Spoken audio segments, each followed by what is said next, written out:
Well, that's the word coming in from the Italian minister on Trump's trade tariffs. Now, moving on, let's get you some more updates on domestic front. The SIP party just hit a speed bump, it seems. Now, March saw systematic investment planned inflows drop to a 4-month low, hinting that retail enthusiasm might be running a little dry. But that's not all. Sectoral fund inflows crashed a staggering 97% month-on-month, practically vanishing from the radar. So what's really going on in the mutual fund universe? Are investors getting jittery, reallocating to safer havens, or just taking a breather after a blockbuster run? Now, Sharad joins in with all the key takeaways from the latest AMFI data. And also, trust us, there's more than a few eyebrow raisers in there. Isn't that right, Sharad? Paint that picture for us, please. Well, important development coming in for the month of March, and do remember it's a very volatile month which we saw, and especially for the domestic institution investors as well in the mutual fund industry. Now, first and foremost, the most important number is the monthly SIP data. That number is coming at its 4-month lows, coming at almost 25,926 crore rupees.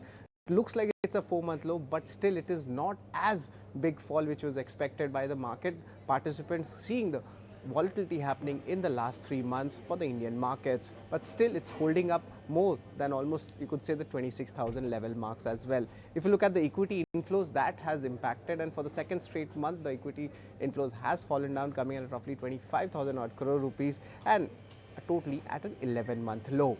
Now, there is a surprise also in this data, and we are expecting that the small cap fund inflows would be less, but the story is different. It has actually gone up 10% on a month-on-month basis, coming in at more than 4,000 crore rupees.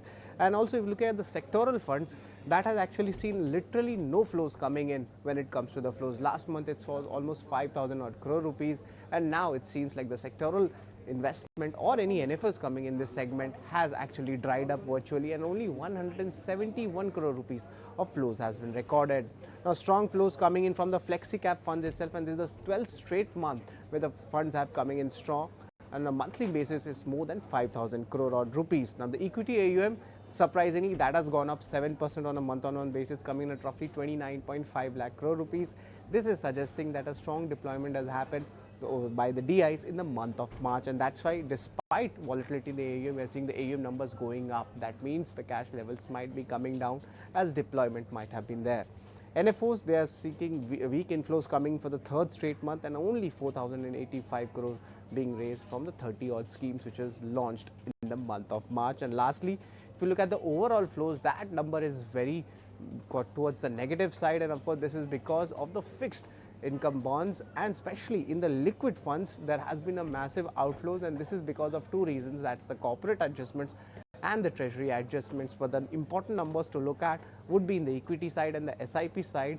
And overall, if I'd like to say, despite the volatility, green shoots are emerging over this data, and this is very encouraging.